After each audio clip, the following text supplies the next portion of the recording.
Pirated SPG. Striktong patnubay at gabay ng magulang ang kailangan. Maaaring may masiselang tema, lengguwahe, karahasan, sexual, horror o droga na hindi angkop sa mga bata.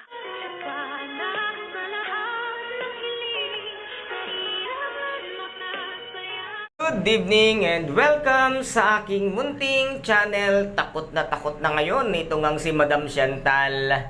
Dahil nga sa ginawa na namang kapalpakan ng demonyitang si Moira nang ipagkalulungan niya itong si tunay na Morganago kay Mr. Tan. At ngayon nga ay hinanting nga siya at dito ngayon ay hindi alam ni Mrs.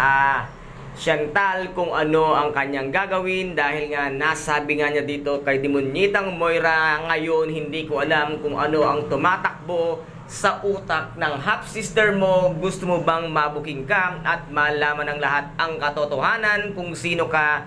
Ana, ikaw nga ang tunay na si Moira, ngayon ay makukulong ka kung kaya't pinuntahan agad nito ngang si Madam Chantal, ito ngang kanyang anak na si Nushi as a Morganago at nakita niya itong kausap si Miss Lynette Santos kasama nga si Dr. Annalyn Santos at nasabi dito nito ngang si Miss Nushi na meron siyang ipagtatapat tungkol sa kanyang pagkatao. Ito nga ang inabutang eksena ni Madam Chantal, kaya't agad-agad niya itong nilapitan at pinisil ang kanyang braso dahil ito nga ay magsasalita na at nagulat naman ang mag-ina.